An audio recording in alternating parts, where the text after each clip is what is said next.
Good morning to those of you out there on the West Coast. Good afternoon to those of you here on the East Coast with me. It's a beautiful day out there. Looking forward to actually getting out and doing a walk again this afternoon as soon as we're done the training. I do a walk early in the morning, but it's like 60 degrees and dark. So being out there in the sunshine will be a lot better. Okay, let me just get rid of some of these captions and we can dive right into the training. I'm going to go pretty quickly on today's training because I want to put a lot of time into the tools that I'm going to show you. Today's a real world demo of what we're talking about. So today's training, I want to talk to you about top contract vehicles for your business. How do you find them, etc. And so one of the biggest questions I get out there, I think one of the most common questions we have in government contracting, right, is how do I hear about opportunities or how do I find opportunities that fit for my company? And if you expand that out a little bit, then you're going to hear answers from people in different ways, right? The government is really fond of saying, go take a look at SAM. Just follow SAM and you'll hear about it. It's like, what are you doing, government? Everybody else tells us that if you hear about it in SAM, it's too late. And you're telling me only watch SAM. But there are other ways to find out about it, right? You can engage with the federal buyers. Like I see David Waltz is on today. He's always telling us about market research opportunities coming up. He's telling us, look at Seaport Next Gen, which is a contract vehicle, and we're going to talk about that. And this is really important as it relates to those contract vehicles in SAM. Hardly anything comes out in SAM, and that's a 100% made up fact based on experience, right? So most opportunities that are out there, you're not going to hear about it on SAM. They're on some contract vehicle like Seaport Next Gen has tons of work on there for the Navy. It doesn't come out on SAM. All sorts of contract vehicles out there. They're only putting those opportunities out for the people who have access to the contract vehicle, the prime contract holders, or maybe subcontractors who are on that team, or sometimes you're lucky enough to get on that email feed and you can hear about it. But unless you're tracking on contract vehicles aligned to what you sell, then it's hard to hear about just so many opportunities that you can pick the best ones for your company. And that's kind of what I want to go into today. But one of the things that is really important as you move forward is you need to have a good understanding of what you're trying to sell. I'm not going to talk a lot about it in today's training, but I use this term clear, focused offer. Small businesses in particular, and for me, I'm describing small today as 5 million and less. You need to sell one thing. I actually would encourage you to sell one thing all the way up to 20 million, but you need to sell one thing. When you sell one thing, it enables you to be really focused. So today we're going to be talking about contract vehicles, and you'll see what that focus means as it relates to finding the best contract vehicles for you, or just any contract vehicles for what you sell. The other thing about focus is if you can find opportunities around that one specialty area that you sell, then you could start building your past performances. You've got $5,000 past performances, then $50,000 past performances, then $500,000 past performances, right? Then a couple of $1 million past performances.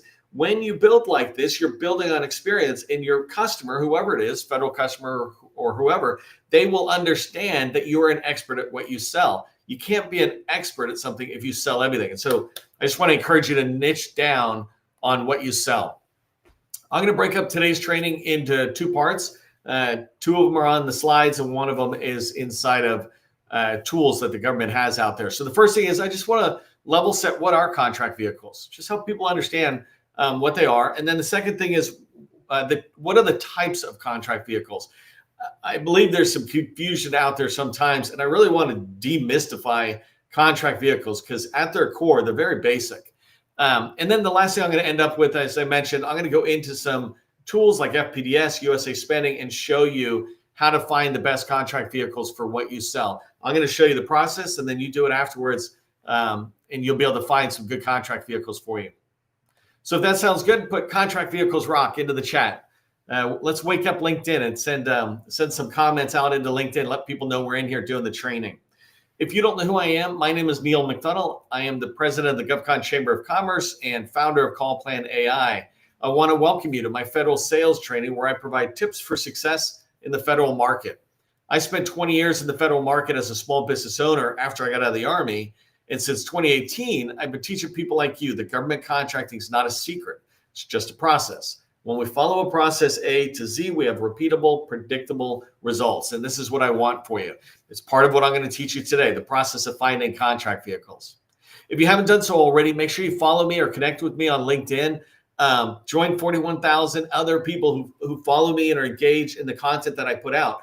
A good thing that I do that is pretty unique, and I wish everybody would do this, is I share my network as much as I can. I put a post out this morning saying, hey, if you're open to connecting with others in my network, let us know. And if you wanted to connect with 100 people today who are in the federal market, who are open to connecting, not meeting necessarily, you don't meet everybody, but growing your network. Well, you could go to the post that I did today and you will find a couple of hundred people in there, and you can connect with them. That's building your network and growing it out there. The other thing is subscribe to Government Contracting Success newsletter. This is my GovCon newsletter. It's the largest GovCon newsletter in LinkedIn, bigger than DOD's, growing faster than the SBA's. So go ahead and check it out. I always put information in there that you can value.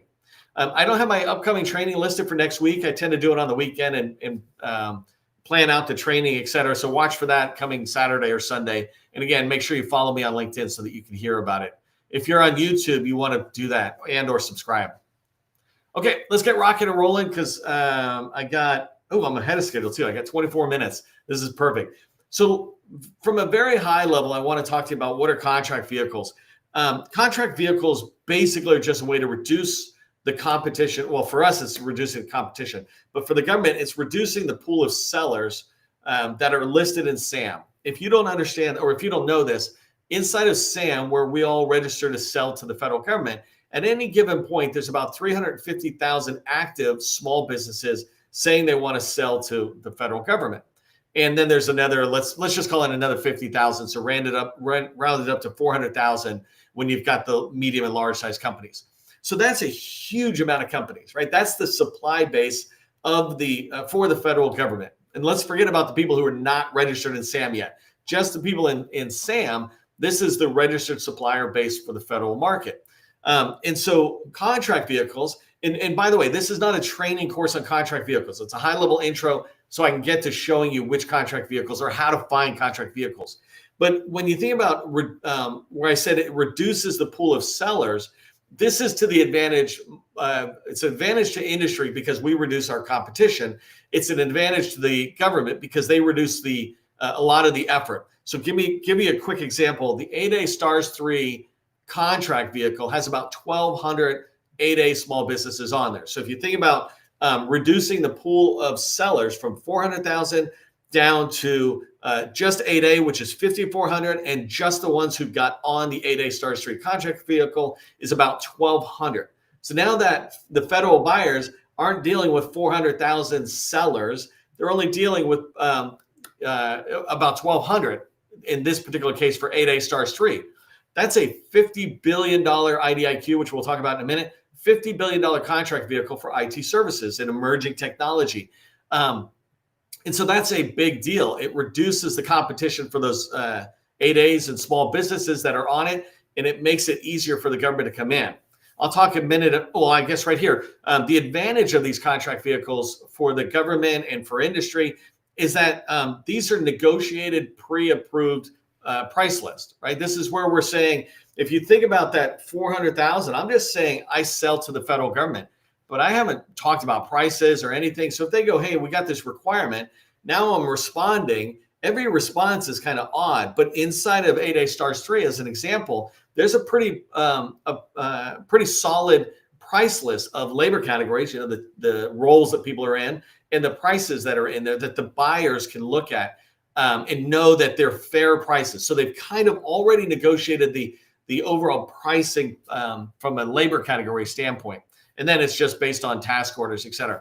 And then the other thing is it's pre-screened past performance. So I said there's 5,400 8A firms, just sticking with the 8A STARS 3. There's about 5,400 of those firms, and many of those 8A firms applied to or submitted a proposal to get on 8A STARS 3, but only 1,200 did. And that's based on maybe their pricing. It's based on how they're able to respond to the proposal. But in a big part, it's based on their past performance. Do they have experience being paid for this? And so now when federal buyers come in and they're going to use that contract vehicle, they know that basically the prices are fair, and they know basically everybody in there has experience. They might not have experience with the specific requirement, but overall in IT, these firms have proved themselves to the government that, in this case to GSA, that they are qualified to do the work.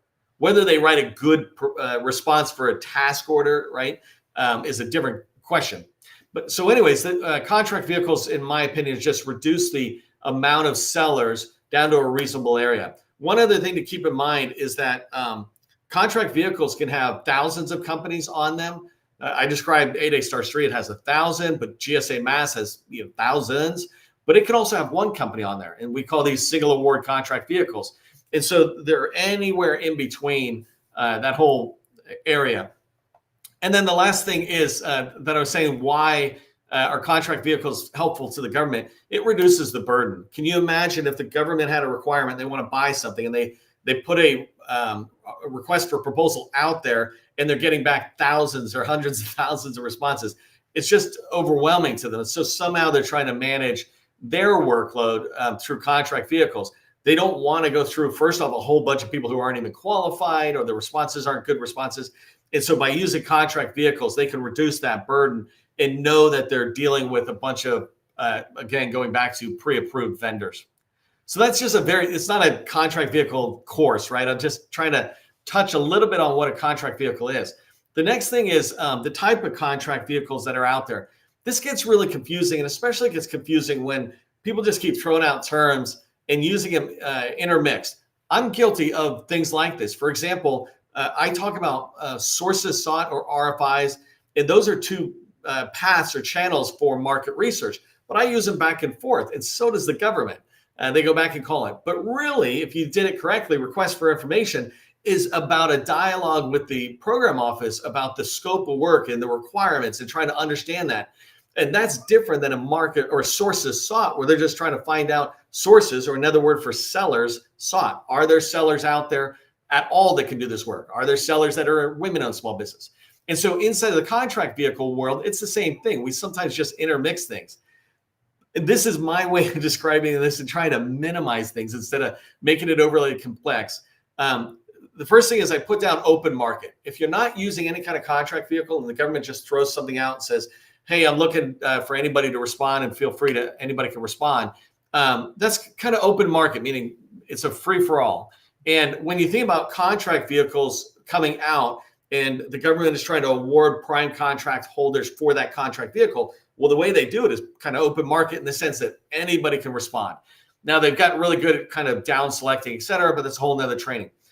I like to say that the only contract vehicle really that matters out there is IDIQ. That's the only type, I mean. An IDIQ or a contract vehicle basically is indefinite delivery, meaning it can go on for a certain amount of period, right? And the second thing is indefinite quantity. We might come out with many task orders.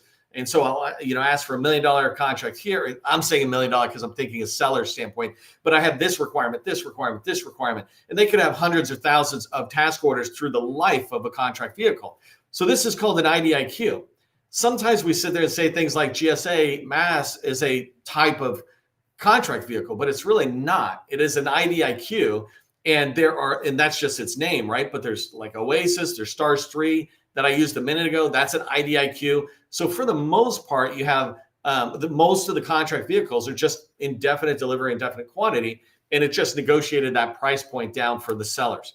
The second and third bullets that I put in here are just because they're a little bit of a tweaky thing that you will see out there, and I just want you to be aware of them as a type, is a blanket purchase agreement, a BPA. For the most part, you would see that underneath a GSA schedule. And the idea is that if the government's got repeat purchases around the same thing, then the BPA allows them to negotiate the terms and maybe conditions and the price. And so in a BPA, you would see that stuff negotiated. A blanket or a basic order agreement is like, it's something so rare. I, in my entire career, have never touched it. But that's out there as well. It's a little similar to a BPA, except for it doesn't negotiate the price. It's more the terms and conditions. And again, you can do your own research on this, but I'm trying to demystify this down to go, the type of contract vehicle is an IDIQ. That's basically what a contract vehicle is it's shrinking the competitor pool or the supplier pool down to pre-approved vendors with generally a pre-approved price list, et cetera, for an indefinite period of time. And so sometimes it would be 5 or 10 years, indefinite period of time and a definite quantity, meaning like a GSA mass schedule, they can just keep coming out with task orders. 8A STARS 3, I talked about that. In this past fiscal year, 2025, I think they had like 175 task orders. So that, I mean, we know the quantity now, but before the beginning of the year, you didn't know what that was. That is a high level of types, right? So when you think about it, don't let all the terms confuse you. Basically, a contract vehicle is just indefinite delivery, indefinite quantity. Here's the other big myth or mistake I think people make out there is, and I experienced this a lot when I was going through my company, the arrogance sometimes when, especially larges do this, when they're like, oh, do you know this contract vehicle or that contract vehicle? And I used to be embarrassed of not knowing it. And the thing is, there are hundreds of thousands of contract vehicles within the federal government. This is actually a problem the government has, is every agency, and it seems like every office within every agency throughout the years has been creating their own contract vehicles. But basically, contract vehicles, these hundreds of thousands of contract vehicles, fall into 4 categories. And 3 of them are under what's called spend under management, meaning they're mature, and then 1 of them is immature. And so if I go from the reverse, tier 3, the top level, these are called best-in-class contract vehicles. And these, well, I think the term really makes it very clear. These are the best contract vehicles for the government because everything about them, the way they're working with the vendors and the prices, et cetera, the administration and the usage of the vehicle, it's all following a perfect set of criteria that has been defined, right? And so these are best in class. There's about 40 of them at any given point, right? And go up and down. But there's about 40 of those best in class tier 3. And then it starts going forward from this. And you can go on to GSA and really learn a lot more about, especially spend under management. But tier 2 and tier 3 is where you start getting into a lot more vehicles and agency specific vehicles. Seaport Next Gen is out there as an example. I said that vehicle. That's one of these vehicles that are out there. When you move into the tier 0, this is where you get into the Wild West, but it doesn't mean these vehicles are any less good for those of us in industry, right? They're kind of a complete mess for the government, and that's their challenge, right? But for us, it's the same thing. An example is I had a customer who had a contract that was called EADS, and that contract vehicle, $175 million contract vehicle, single award. That meant only my customer had won that, and then it came out on task orders. And this is what I mean. There's all these different varying types of contract vehicles.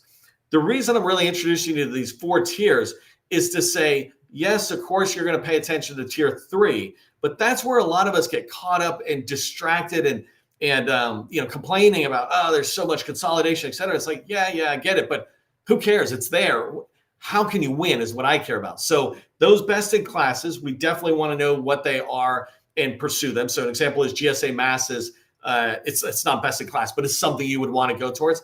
But then what I would encourage you to do is the tier 0. That's what I'm going to show you today. There's all these contract vehicles out there that are like, instead of for 50 billion, like I mentioned with STARS 3, they are 9 million, let's say, and there's a whole bunch of small ones. Well, would you be okay with a 5-year contract vehicle? It was 9 million and you were the one who won it. I would say yes, especially if you had 4 or 5 or 6 more, right? But how do you find them? And that's what I want to take you to next. Really quickly, I just want to thank our sponsor for really going forward for the next year, but today as well, Voltron, for sponsoring these live trainings, making this possible for me to bring it to you free. And so Voltron, if you're not familiar with them, they're an AI proposal writing company, and I'm going to talk a lot more as we go forward, but they help you write winning proposals with their AI tools and take you from solicitation to a really good draft within minutes, not weeks. And this is vital for us to be able to find those right opportunities. As you start getting on contract vehicles and things come out, the turnaround goes fast. And so you want a tool like Voltron that helps you keep up with that momentum that's coming out of the federal government. So thanks to Voltron. Maybe you throw a thanks in there. Okay, I got a few minutes left, and I'm going to go in and show you how to do this. And I just want to tell you the 2 tools that are really the best ones for finding contract vehicles. You can find a lot of other tools, but all of the tools you would pay for get their data from here. And so I'm not opposed to using tools you pay for. Those, they're great. They serve it up in a different way, but understand where the source data comes from. And the source data for this, everything I'm teaching you, is coming from FPDS. That's the Federal Procurement Data System. And it's where basically all of the contract activity happens that has been awarded goes in here. USASpending doesn't have data. It displays FPDS's data and some other data in a much better looking way, which I'll show you that as well.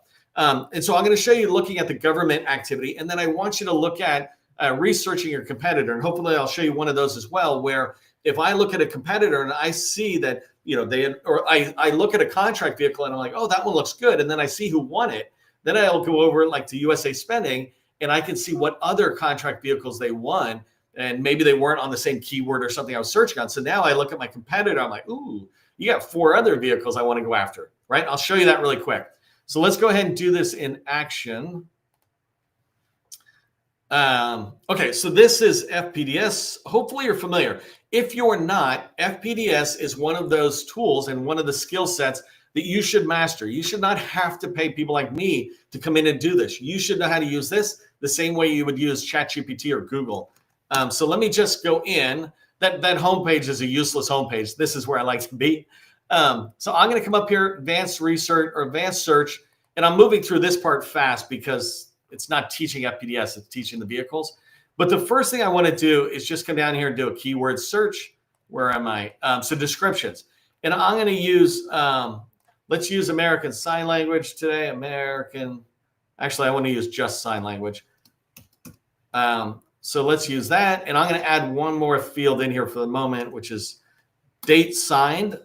And so you can come in and learn more about the fields and which one to use. But this is a good one for me because I'm able to come in and see the activity within FPDS around American Sign Language. There's about 1,900 things.